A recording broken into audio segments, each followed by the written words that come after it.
স্বাগত জানাই সবাইকে একাত্তর সংযোগে। করোনার শনাক্তের ২০০তম দিনে আজ বাংলাদেশ। দেশে করোনা ভাইরাসে মৃত্যুর সংখ্যা ৫,০০০ ছাড়িয়েছে গতকাল। শনাক্তের সংখ্যা ৩ লাখ ছাড়িয়েছে, তারও অনেক আগে। এখন ৩.৫ লাখের বেশি চলছে দেশে করোনা সংক্রমিত হয়েছিল এমন মানুষের সংখ্যা। করোনার শুরু থেকেই আলোচনায় আছে স্বাস্থ্য খাতের দুর্নীতি, সুরক্ষা সামগ্রী দুর্নীতি দিয়ে শুরু, এরপর রিজেন শাহেদ, জিকেজি, আফজাল থেকে সর্বশেষ অধিদপ্তরের ড্রাইভারের শত কোটি টাকা সম্পদের মালিক হওয়া নিয়ে গণমাধ্যমে খবর আমরা দেখেছি। ড্রাইভার থেকে ডিজি, তৃতীয় শ্রেণী থেকে প্রথম শ্রেণীর কর্মকর্তাদের নানা দুর্নীতির খবর ফিরে ফিরেই আসছে। এদিকে আসছে শীতে করোনা পরিস্থিতি আরও খারাপ হতে পারে বলে সতর্ক করেছেন খোদ প্রধানমন্ত্রী শেখ হাসিনা। আজ স্বাস্থ্যমন্ত্রী জাহিদ মালিকও বলেছেন দেশে করোনা ভাইরাস সংক্রমণের সেকেন্ড ওয়েভ শুরু হয়ে গেছে। একদিকে স্বাস্থ্য খাতে দুর্নীতি, অন্যদিকে করোনার সেকেন্ড ওয়েভ। প্রশ্ন উঠেছে, এত সব দুর্নীতির অভিযোগ নিয়ে কতটা সেবা দিতে পারছে স্বাস্থ্য খাত? আগামীর করোনা মোকাবেলার চ্যালেঞ্জই বা কতটা নিতে পারবে স্বাস্থ্য অধিদপ্তর? এসব নিয়েই কথা বলবো আজকের একাত্তর সংযোগে। আমি নাজনীন মুন্নি আছি আপনাদের সাথে, এবং আমাদের সাথে অতিথি হিসেবে যুক্ত হয়েছেন অধ্যাপক ডক্টর আফম রুহুল হক, এমপি, সদস্য, স্বাস্থ্য এবং পরিবার কল্যাণ মন্ত্রণালয় সম্পর্কিত সংসদীয় স্থায়ী কমিটি এবং সাবেক স্বাস্থ্যমন্ত্রী। অধ্যাপক ডক্টর রাশেদি মাহবুব, চেয়ারম্যান, স্বাস্থ্য অধিকার আন্দোলন সম্পর্কিত জাতীয় কমিটির সাবেক সভাপতি, Bangladesh medical association, BMA. Doctor Mushtaq Hossain আমাদের সাথে যুক্ত হবেন, তিনি জনস্বাস্থ্য এবং মহামারী বিশেষজ্ঞ, উপদেষ্টা, রোগতত্ত্ব, রোগ নিয়ন্ত্রণ এবং গবেষণা ইনস্টিটিউট, আইইডিসি। আর ডক্টর এম ইকবাল আর্সেনাল, তিনি সদস্য, কোভিড-19 বিষয়ক জাতীয় টেকনিক্যাল পরামর্শ কমিটির এবং সভাপতি, স্বাধীনতা চিকিৎসক পরিষদ। আমাদের সাথে যুক্ত হবেন সবাই, এবং আমরা পরবর্তীতে চট্টগ্রামের খবর নিতে চেষ্টা করব আমাদের সহকর্মীদের মাধ্যমে। দর্শক সবাইকে স্বাগত জানিয়ে করোনার যে পরিস্থিতি এখন বাংলাদেশে তৈরি হয়েছে, তার আগে আমরা আসলে দেখে নিই যে সেই পরিস্থিতি মোকাবেলায় আমরা আসলে কতখানি শক্ত অবস্থানে আছি। একের পর এক দুর্নীতির খবর কতখানি আমাদের অবস্থা সঙ্গীন বা দুর্বল করেছে, সেই প্রসঙ্গে আমরা আগে কথা বলে নিই। আমরা শুরুতেই চলে যেতে চাই ডক্টর এম ইকবাল আর্সেনালের কাছে, তিনি আমাদের সাথে যুক্ত আছেন। ডক্টর এম ইকবাল আর্সেনাল, অনেক ধন্যবাদ, আপনি আমাদের সাথে যুক্ত হয়েছেন, স্বাগত জানাই। কারিগরি কমিটির, পরামর্শক কমিটির আপনি সদস্য, এবং শুরু থেকেই এক ধরনের জায়গা ছিল যে আপনারা যত পরামর্শ দিয়েছেন তা কোনোভাবেই পরিপূর্ণভাবে সব মানা হয়নি। একদিকে লকডাউনের বিষয়টি যেমন ছিল, হঠাৎ করে সেখানে টেস্টের ফি নির্ধারণ করা, একই সাথে সব কিছু স্বাভাবিক করে দেওয়া, তারপর আবার এই দুর্নীতির খবর, সকল কিছু হঠাৎ করে স্বাস্থ্য অধিদপ্তরের যে বুলেটিন সেটি বন্ধ করে দেওয়া। কাজে সকল সচেতনতা মানুষের মধ্যে থেকে এখন চলে গেছে, সবাই স্বাভাবিক জীবনযাপনে যখন চলে গেছে, তখন বলা হচ্ছে যে দ্বিতীয় দফায় সংক্রমণ বাংলাদেশে শুরু হয়েছে।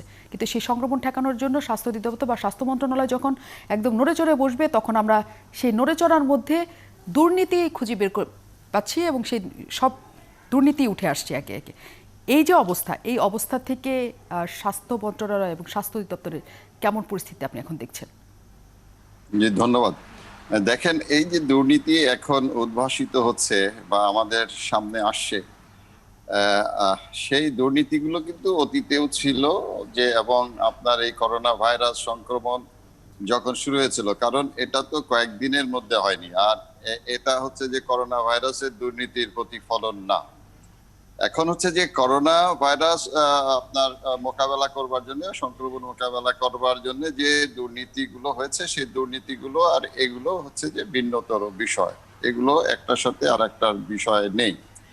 বিষয়টা হচ্ছে যে আমাদের যে করোনা ভাইরাসের মোকাবেলায় যেটা, সেটা হচ্ছে যে আমাদের সিদ্ধান্ত বলেন বা আমাদের প্রস্তুতি বলেন, এগুলোর আপনার ব্যত্যয় ছিল। এবং যে আমরা যেটা বলেছি যে আপনার আবারও আমরা সরকারকে অনুরোধ করেছি যে যাতে তারা যে এই যে সেকেন্ড ওয়েভ আসবে বলে আমাদের মাননীয় প্রধানমন্ত্রী আশঙ্কা করেছেন, মন্ত্রী বলেছেন যে এসে গেছে, এবং আমরা অনেকেই আশঙ্কা করছি যে শুরু হবে, কারণ পৃথিবীময় যেহেতু শুরু হয়েছে, আমাদের এখানে হওয়াটাই স্বাভাবিক। সেটার জন্য যে মার্চ মাসের পরে যে ব্যত্যয়গুলো আমরা দেখেছিলাম, আমরা বলেছি, তাদেরকে অনুরোধ করেছি যে আপনারা এই যে ভুল ত্রুটি যেগুলো ছিল সেগুলো সংশোধন করবার জন্য এখন থেকেই প্রস্তুতি নেন, বা সেই জায়গাগুলোকে আপনারা রিপেয়ার করেন যাতে এই ধরনের যে ঘটনাগুলো না ঘটে। আর যেটা বলেছেন যে এই যে মালেক বা আরো শুনলাম যে 14 জন যে স্বাস্থ্য মন্ত্রণালয় এবং অধিদপ্তরের কর্মচারী এবং কর্মকর্তাদের যে ব্যাপারে দুদক আপনার তদন্ত করছে, যে তারা শত কোটি টাকার উপরে মালিক। এখন আবার শুনতে পাচ্ছি যে আরো বেশি নাকি আপনার এই সংখ্যা। এবং সেটা হচ্ছে যে সরকারের যে দুর্নীতি দমনের যে সমস্ত সংস্থাগুলো আছে তারা সেগুলো তদন্ত করবে, তাদেরকে চিহ্নিত করবে। আর সবচেয়ে বড় কথা হচ্ছে যে আপনার এই দুর্নীতিবাজদের এ পর্যন্ত আমরা সেরকম কোনো দৃষ্টান্তমূলক শাস্তি পেতে দেখিনি। এখন যদি সরকার এদেরকে দৃষ্টান্তমূলক শাস্তি দিতে পারে তাহলে দুর্নীতিগুলো বন্ধ হবে।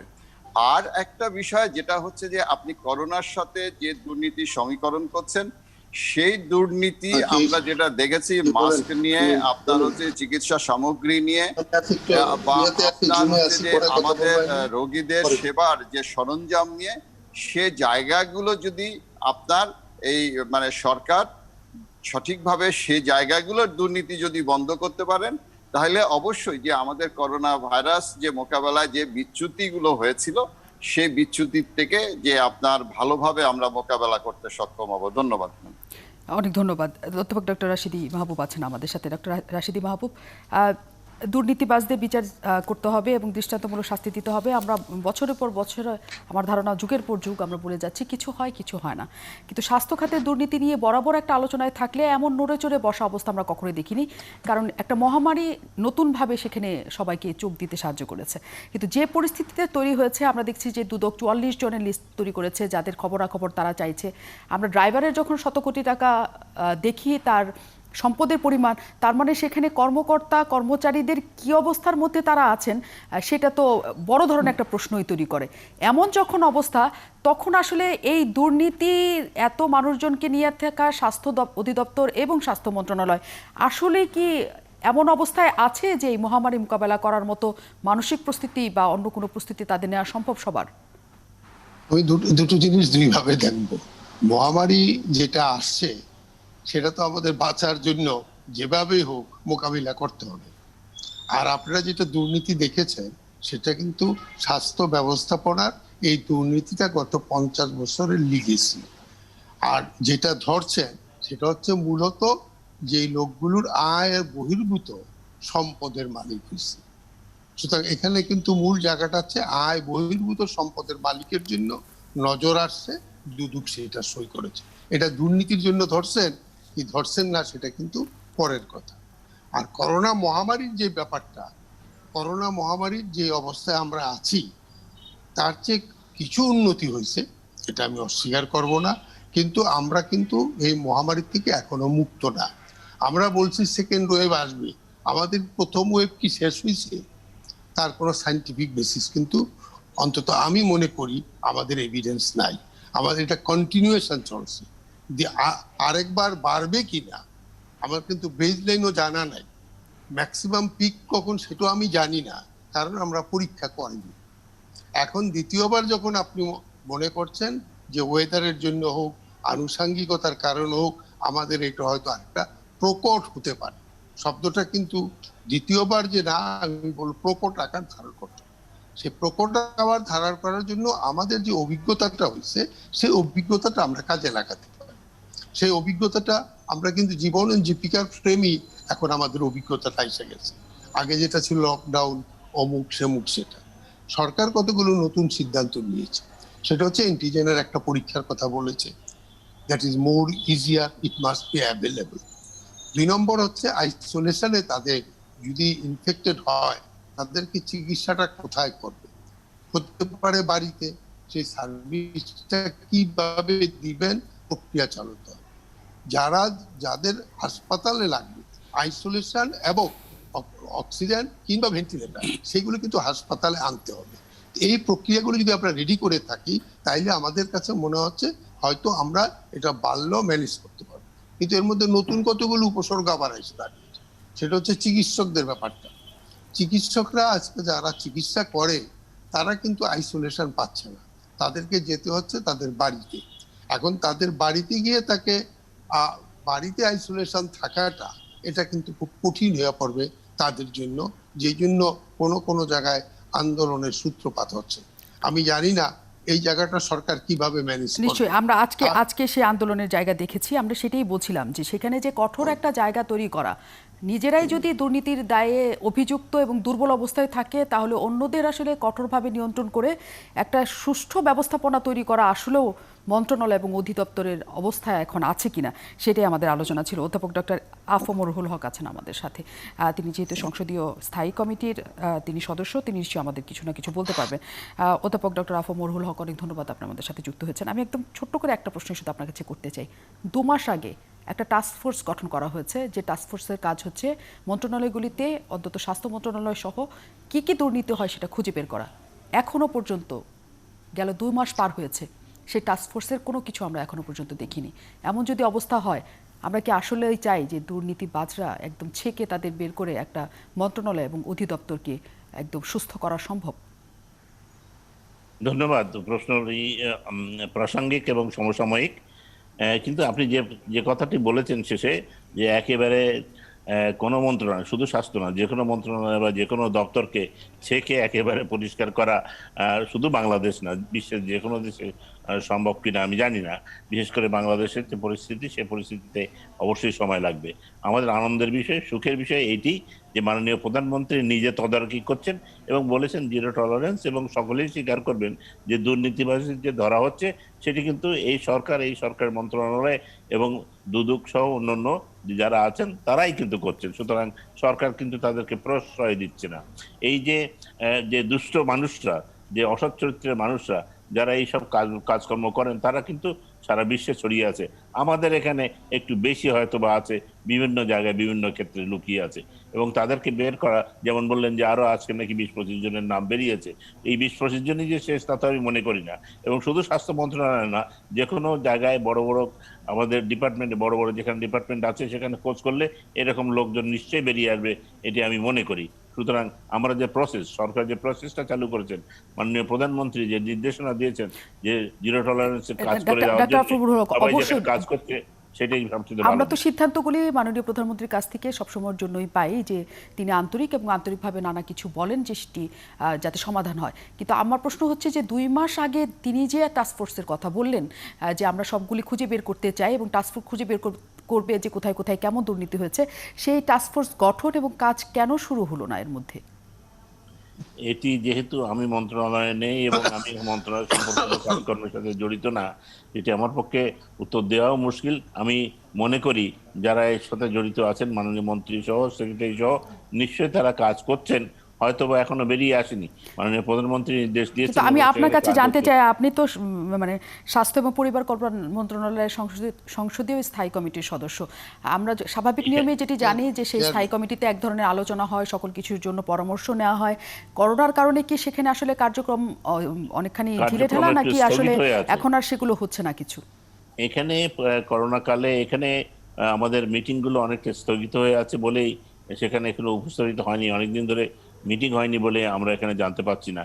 আমি ব্যক্তিগতভাবে চিকিৎসক হিসেবে আমার সহকর্মীদের এবং মিডিয়ার কাছ থেকে, আপনাদের কাছ থেকে যে কথাগুলো জানতে পাই সেগুলোই আপনাদের বলতে পারি, বা আমি নিজেও কখনো কখনো খোঁজ করি, আজকেও খোঁজ করেছি যে কোথায় কি হচ্ছে, সেখান থেকেই জানতে পারি।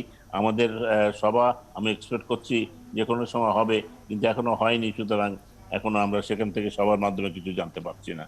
সেটা পারছেন না। অনেক ধন্যবাদ আপনাকে। আপনার কাছে আমি ফিরবো, যেহেতু যে প্রসঙ্গটি আপনাদের কাছে থাকে সেটা আসলে কতখানি যে করোনার যত এই যে ফি সংক্রান্ত জটিলতার জন্য করোনা টেস্ট কমে গেল, একই সাথে দেখা গেল মাস্ক পরা সবাই বন্ধ করে দিল, যদিও আইনগতভাবে একদম বিজ্ঞপ্তি আকারে প্রকাশ করা হয়েছে যে মাস্ক না পরলে আইনগত ব্যবস্থা নেওয়া হবে। এই পর্যন্ত সাধারণ একটা উদাহরণ আমরা দেখিনি যে মাস্ক না পরার জন্য কাউকে 10 টাকাও জরিমানা করা হয়েছে। এই যখন অবস্থা, তখন সবাইকে আমি আপনার সাথে একেবারেই একমত, এবং শুধু আপনি না, এমনিভাবে সকলেই বলছে যে আমার মনে হয় আমরা যে কোনো আইনের কথা বলি না কেন, আইন আমরা স্বাভাবিকভাবে অনেক কিছুই মানি না। বিশেষ করে বর্তমান সময়ে 6-7 মাস যখন চলে গেছে করোনা নিয়ে, মানুষ ফ্যাটিক হয়ে গেছে। আর মাস্ক পরার কথাটা আইনের মধ্যে আনলেও আমরা কাউকে শাস্তি বিধান করি নাই। সেদিন আমার মনে হয় মানুষের একটি আমাদের এখন সামাজিক আন্দোলন গড়ে তোলা উচিত, যার মাধ্যমে মানুষকে বোঝানো উচিত। আমাদের বিভিন্ন সংগঠন আছে, ভলেন্টিয়ার্স আছে, মিডিয়া আছে, প্রেস আছে, সবাই মিলে, স্কুল ছাত্রছাত্রী আছে, সবাই মিলে এখন একটি আন্দোলন যদি গড়ে না তুলতে পারি, তাহলে আমার মনে হয় একটি আমাদের অসুবিধা হতে পারে। আমরা ভ্যাকসিন নিয়ে যদি খুবের উপরে ভরসা করতে পারছি না এখনো, কারণ ভ্যাকসিন আসলেও এখনো 5-6 মাস দূরে, এবং মাননীয় প্রধানমন্ত্রী সহ অনেকেই বলছেন যে দ্বিতীয় ওয়েভ বলেন বা continuation of the first wave যেটি গড়ে উঠতে পারে অতি সম্প্রতি, সেজন্য আমাদের এই আন্দোলন একটি তৈরি করার জন্য আমি বিশেষভাবে সকলের প্রতি আহ্বান জানাবো। নিশ্চয়ই আমরা আসলে জানতেই চাই যে পরিস্থিতিতে স্বাভাবিক করে ফেলার চেষ্টা করা হলো আমাদের দেশে অবস্থাটা, প্রতিদিন 40 জনের যখন আমরা মৃত্যুর খবর পাই, 39 জনের মৃত্যুর খবর পাই, এরকম অবস্থা, তখন ওই সংবাদটা যখন আমরা একটা আনুষ্ঠানিক সংবাদ বিজ্ঞপ্তির মাধ্যমে শুনতাম, তা জনগণের মধ্যে যতখানি প্রভাব ফেলতো তা এখন কি আসলে প্রভাব ফেলে? ফলে একটা বিরাট সংখ্যক মানুষ মনেই করে যে দেশে আসলে কোনো কিছু নেই। এই পরিস্থিতি ছোট ঘটনাও কেন আমরা লুকাতে চেষ্টা করেছি, আমরা সেটা জানবো নিশ্চয়ই আপনার কাছে। আমি মনে করি না যে লুকাচ্ছে, কারণ প্রতিদিনই তো স্বাস্থ্য মন্ত্রণালয় তার বিবৃতি দিচ্ছে এবং সেটি আসছে। তবে আমি আপনার সাথে এই কথার সম্মতি জানাবো যে যেভাবে আমাদের যে সকলেই 2-2:30টার সময় আমিও খুলে বসে থাকতাম যে আজকে নিউজটা শুনি, জি, এবং অনেক সেটা সচেতনতা তৈরি করতো মানুষের মধ্যে, মানুষও অনেকখানি যেত সেখানে। আমি সেটি করতে পারলে হয়তো এখনো ভালো হবে, না করার কোনো কারণ দেখি না, করতে যে খুব অসুবিধা তাও মনে করি না। নিশ্চয়ই। কিন্তু আমি সেটাই বলতে চাই যে বিজ্ঞপ্তি আকারে যেটা প্রকাশ করা হয় সেটা কোনো নির্ধারিত সময় নেই। আগে যেন নির্ধারিত সময়ে আমি জানতে পারছি, মানুষ তখনই সেটার দিকে চোখ রাখছে যে আসলে করোনা পরিস্থিতি কি। এখন সেটার কোনো নির্ধারিত সময় নেই এবং কর্মব্যস্ত মানুষ নিশ্চিতভাবে সারাক্ষণ টেলিভিশনের সামনে বসে থাকেন না যে কখন কয়জন মারা গেলেন বা কি করলেন সেটা সারাক্ষণ নজর রাখার জন্য। কাজে সেই মানুষটি আর মনোযোগী হচ্ছে না। সেই কারণেও অনেকখানি এখন বাংলাদেশের যে পরিস্থিতি তৈরি হয়েছে, দ্বিতীয় দফার ওয়েব যেটাকে বলা হচ্ছে, সেটা আসলে সামলানো কতখানি আমাদের জন্য সম্ভব হবে সেটা আমরা জানতেই চাই।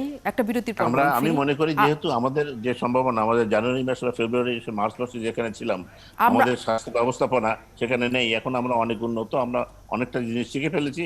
সুতরাং এই জায়গায় আমাদের পরিস্থিতি মোকাবেলার জন্য আমাদের ভেন্টিলেটর, আমরা আসবো আপনার কাছে আসলে পরিস্থিতি মোকাবেলার জন্য আমরা কি করতে চাই সামনে, কারণ আমরা সকল কিছু পেছনে দেখেছি যে কোনো কিছু আমরা শেষ পর্যন্ত করে উঠতে পারিনি। কি করতে চাই মোকাবেলার জন্য আমরা জানতে ফিরছি একটা বিরতির পর। সাথে থাকুন দর্শক। ধন্যবাদ।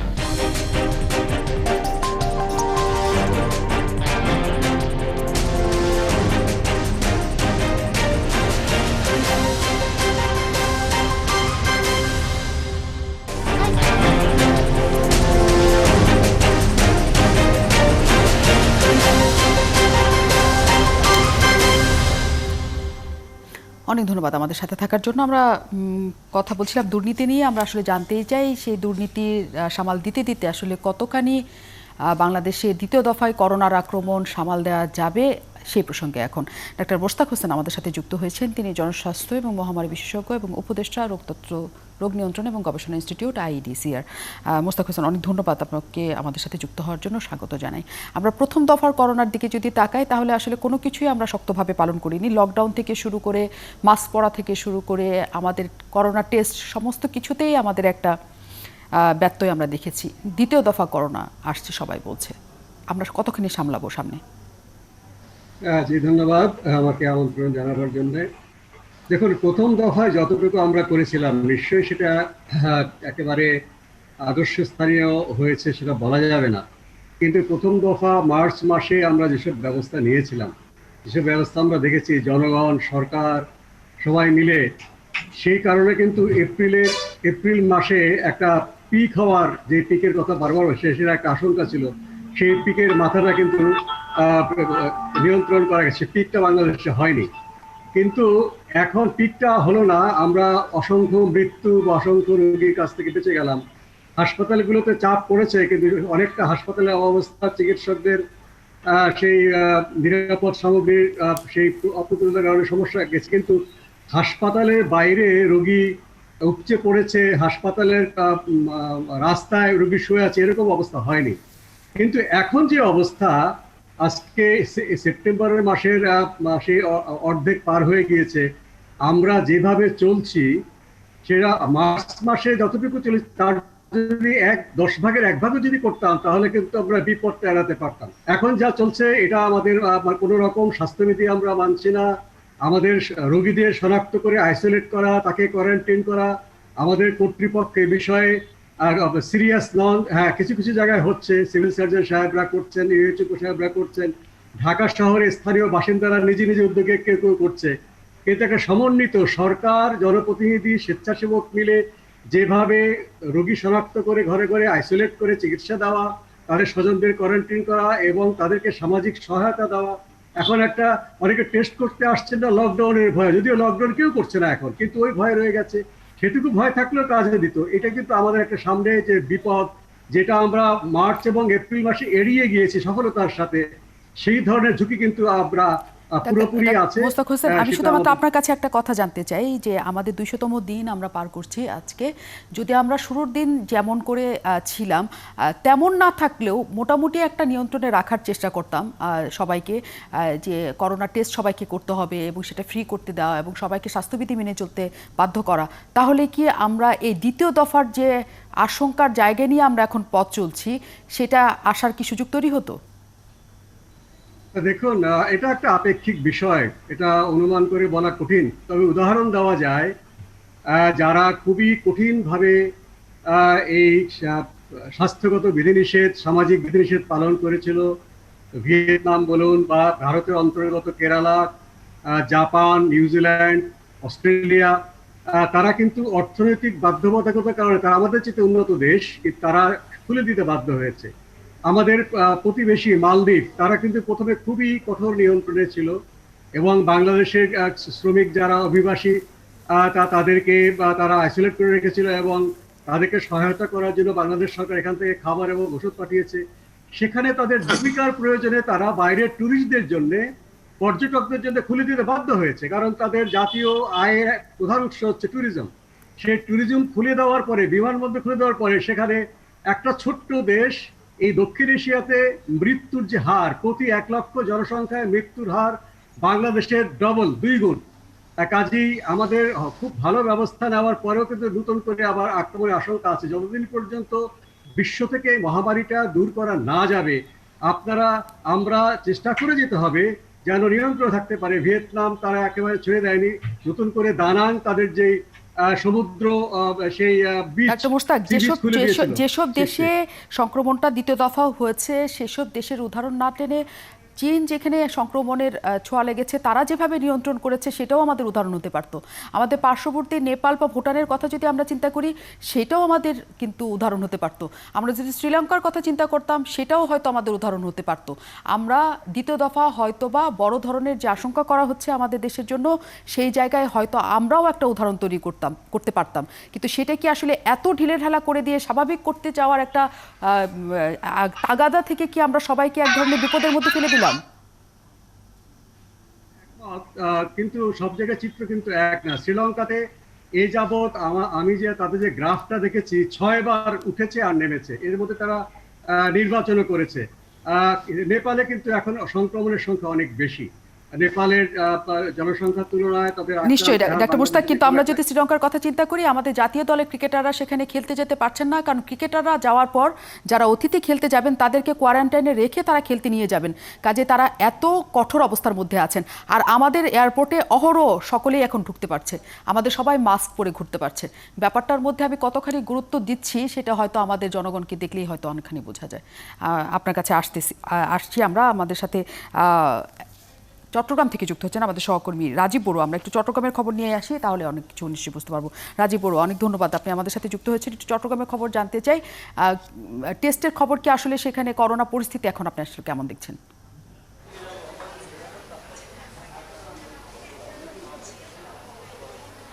মুন্নি, করোনা পরবর্তী যে নিউ নর্মাল লাইফের কথা যে বলা হচ্ছে, কিন্তু এখানে সেই নিউ নর্মাল লাইফকে একদম নর্মাল বানিয়ে ফেলেছে চট্টগ্রামের যারা বাস করেন, তারা চট্টগ্রামের অধিবাসীরা। এবং শুরুর দিকে আমরা যেরকম লোকজনকে স্বাস্থ্যবিধি মানতে দেখেছিলাম, প্রশাসনের নজরদারি ছিল, কিন্তু এখন সেটি একদম নেই। চট্টগ্রামে প্রথম করোনা রোগী শনাক্ত হয় এপ্রিল মাসের 3 তারিখে এবং আজকে সেপ্টেম্বরের 23 তারিখে এসে এখানে এই পর্যন্ত করোনা রোগী শনাক্ত হয়েছে প্রায় 18,400 মতো, এবং এর মধ্যে প্রায় সুস্থ হয়েছেন প্রায় 15,000-এর মতো, এবং এখানে প্রায় পরীক্ষা হয়েছে এ পর্যন্ত প্রায় 1 লাখের কাছাকাছি, যেটাকে আমরা করোনা শনাক্তের বলতে পারি যে প্রায় 18%। আর এ পর্যন্ত চট্টগ্রামে মারা গেছেন প্রায় 286 জন, এটা আক্রান্তের প্রায় 1.5%। তো করোনার যে পরিস্থিতি এখানে চট্টগ্রামে, সেটা আসলে তুলনামূলক ভালো বলা যায়। শুরুর দিকে যেরকম আসলে এখানের চিকিৎসা ব্যবস্থাটা অপ্রতুল ছিল, পরবর্তী সময়ে সেই অপ্রতুল চিকিৎসা ব্যবস্থা কাটিয়ে একটি ভালো অবস্থানে চলে যায়। প্রায় 8টি হাসপাতালকে করোনা রোগীদের চিকিৎসার জন্য তৈরি করা হয়। এর বাইরে সিটি কর্পোরেশনের একটি আইসোলেশন সেন্টার থাকে এবং তার বাইরে কিছু ব্যক্তিগত পর্যায়ে আইসোলেশন সেন্টার গড়ে তোলা হয়। কিন্তু যে আইসোলেশন সেন্টারগুলো গড়ে উঠেছিল আমরা দেখেছি কদিন আগে রাজীব, সেগুলো আসলে রোগীরা সেখানকার মানুষের মধ্যে করোনা সংক্রমণ আপনি কেমন দেখছেন? সংক্রমণ কমেছে নাকি মানুষজন আসলে পুরো ব্যাপারটাই স্বাভাবিকভাবে নিয়েছে বলে এখন টেস্ট করতে যায় না?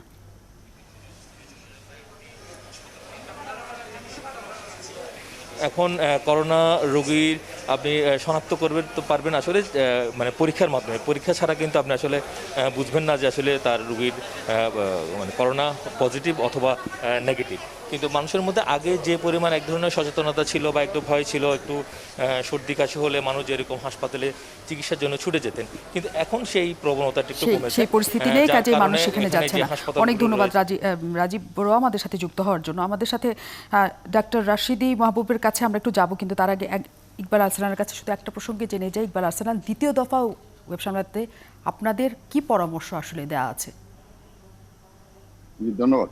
আমরা আমাদের কমিটি মিটিং করেছিলাম এবং আমাদের যে সাব কমিটিগুলো আছে সেই সাব কমিটিগুলোকে বলা হয়েছে তারা সভা করে যে মানে সরকারের এই বিগত সময়গুলোতে যে জায়গাগুলোতে আমাদের মনে হচ্ছে যে রিপেয়ার করা দরকার, একটি আবার নতুন করে তাদেরকে যদি আপনার সংক্রমণ আসে আমাদের বা আমাদের দ্বিতীয় দফা বলেন বা রশিদে মাহবুব যে স্যার যেভাবে বললেন যে পিক বলেন, সেরকম যাই আসুক না কেন সেটা যাতে আমরা সঠিকভাবে মোকাবেলা করতে সক্ষম হই। মানে সঠিকভাবে মোকাবেলার মধ্যে কি আপনাদের এরকম পরামর্শ আছে যে নতুন করে লকডাউন করা বা আগের পরিস্থিতি কঠোর পরিস্থিতিতে চলে যাওয়া? এমন আমরা আসলে যে আপনার যে লকডাউন বলেন বা অন্যান্য বিষয়গুলো যেগুলোই বলেন না কেন আমরা সেগুলো সামগ্রিকভাবে দেব। আমাদের এগুলো আলাদা আলাদা কমিটি গুলো আছে, সেই কমিটিগুলো আপনার তারা তাদের দিক থেকে যে চিন্তা ভাবনা করে পরামর্শগুলো তৈরি করবেন। সেজন্য যে আমি একটি কমিটির সভাপতি হয়ে আরেকটি কমিটির মানে আপনার সম্বন্ধে তাদের কি ইয়াটা হবে, সুপারিশটা হবে, সেটা বলাটা মনে হয় নিশ্চয়ই, কিন্তু যখন হবে নিশ্চয়ই খুব দ্রুততম সময়ে আপনাদের সুপারিশ পৌঁছাবে এবং আমরাও জানতে পারবো যে কি করণীয় আমাদের সামনে। আগে থেকে জানলে জনগণের সতর্ক হওয়ার অনেকখানি সুযোগ থাকে। অনেক ধন্যবাদ আপনাকে ডক্টর ইকবাল আরসালান। আমরা জানতে চাই একদম শেষ মুহূর্তে যে আসলে সংসদের স্থায়ী কমিটির কি ভাবছে এবং সামনের প্রস্তুতির কথা বলা হচ্ছে কি, সেই প্রস্তুতি কি হতে যাচ্ছে সামনে করোনাকে কেন্দ্র করে। আমরা একটা বিরতির পর জানতে ফিরছি, সাথে থাকুন।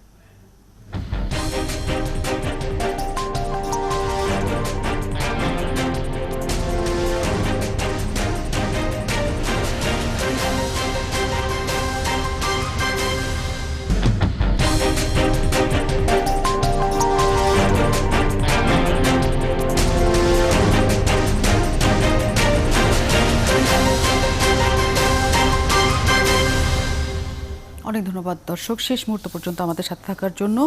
কি কি পরিকল্পনা আছে তার বাইরে আমরা আসলে করোনা মোকাবেলায় কি করতে পারি আমরা শেষ পর্বে তাই জানার চেষ্টা করব। ডক্টর রাশিদি মাহবুব আছেন আমাদের সাথে, তিনি এসে আমাদের বলবেন। অধ্যাপক ডক্টর রাশিদি মাহবুব, আসলে এই দ্বিতীয় দফা যেটি আগের চেয়ে মারাত্মক হওয়ার আশঙ্কা করা হচ্ছে, কি ধরনের প্রস্তুতি দরকার বলে মনে করছেন? আমরা কিন্তু আগের চেয়ে চিকিৎসাটাতে সক্ষমতা আমাদের অনেক বাড়ছে, চিকিৎসার সুযোগ সুবিধা বাড়ছে। সুতরাং আমি কিন্তু বাড়লেও আমার কাছে চিকিৎসার ব্যাপারে কোনো মানে ভয় নেই। আমরা গত কয়েক মাসে 8-9 মাসে আমরা এটার একটা এফিসিয়েন্সি ডেভেলপ করছি। কিন্তু আমাদের সমস্যাটা হচ্ছে সংক্রামক প্রতিরোধটা। সংক্রামক প্রতিরোধটা হচ্ছে এখন আমাদের কাছে মূল জায়গা, এবং যে জন্য আমরা স্কুল কলেজ খুলতে পারছি না, অন্য সবকিছু হয়তো খুলে দিয়েছি। এখন এই সংক্রামক প্রতিরোধটা সরকারের একার পক্ষে সম্ভব না। এই জনসচেতনতাটা কিন্তু আপনার পিপলস পারসেপশনে নিয়ে আসতে হবে। সেখানে আমার জনপ্রতিনিধি, এনজিও এরা কিন্তু এই কাজটা ভালো করতে পারে। তারা বৈঠকে মিটিং করে, তাদের আনুষঙ্গিক যোগাযোগ আছে। সুতরাং এটা হুইসেল না দিয়ে তাদের সাথে সলা পরামর্শ করে কি করা যায়। তার মধ্যে একটা উপাদান নিশ্চয়ই সমস্যা আছে, গরিব মানুষের মাস্ক কে দিবে? বাজারে রিক্সাওয়ালা, ভ্যানওয়ালা, জেলে যে বিক্রেতা কিংবা টি স্টলের এইটা আমার কাছে মনে হচ্ছে একটা মানে বাস্তব ব্যাপার।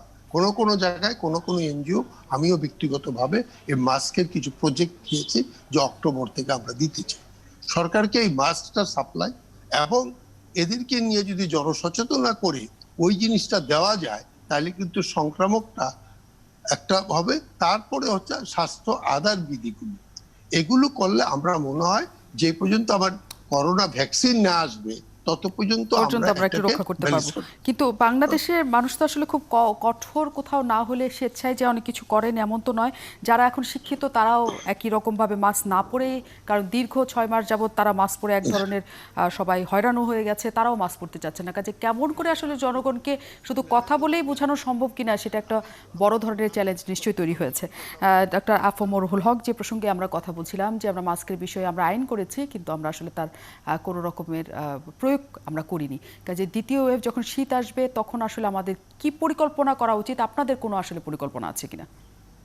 আমি প্রফেসর রশিদ মাহমুদ যে কথা বলেছিলেন সেখান থেকে শুরু করি। আমি মনে করি সরকার একা করতে পারবে না, সকলকে নিয়ে জনপ্রতিনিধি সহ আমাদের পার্টির বিভিন্ন রকম ফোরাম আছে, ছাত্রলীগ, যুবলীগ, মহিলা লীগ, বিভিন্ন রকম ভলেন্টিয়ার্স আছে। না, সরকার যেটা নিজে একা করতে পারে সেটার কথা যদি আমরা একটু বলি, যে এনজিও গুলো সেখানে সহায়তা করা শুরু করেছিল যে সবাইকে একসাথে করোনা টেস্ট করানো, যে ফ্রিতে, এবং সবাই করোনা টেস্ট করবেন, সেইটা তো অন্তত করানো সম্ভব সরকারের পক্ষে। সেটার জন্য এটা তো ফিজিক্যালি পসিবল, আমাদের সেই এফিসিয়েন্সি কোনোদিন ছিল না, এখনো হয় নাই, সুতরাং এটা সম্ভব হবে না।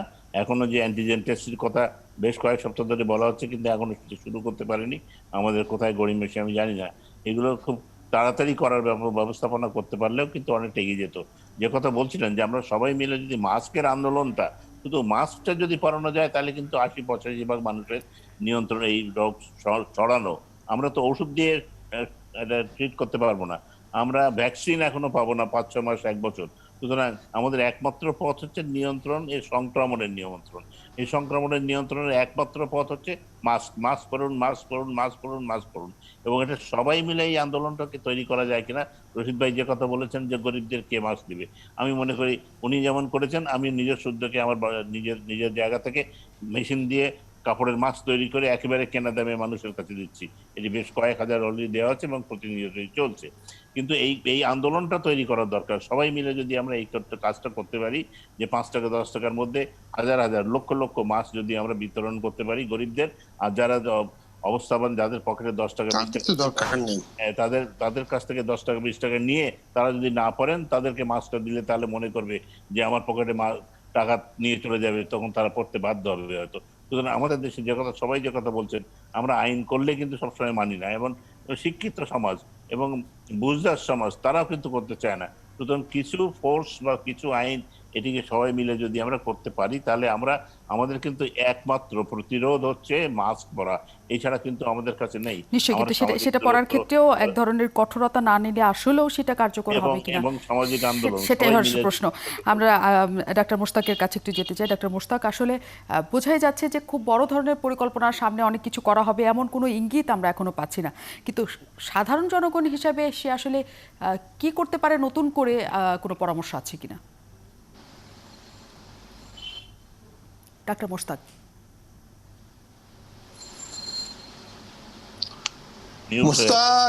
মুস্তাক হ্যাঁ বলেন আপনি।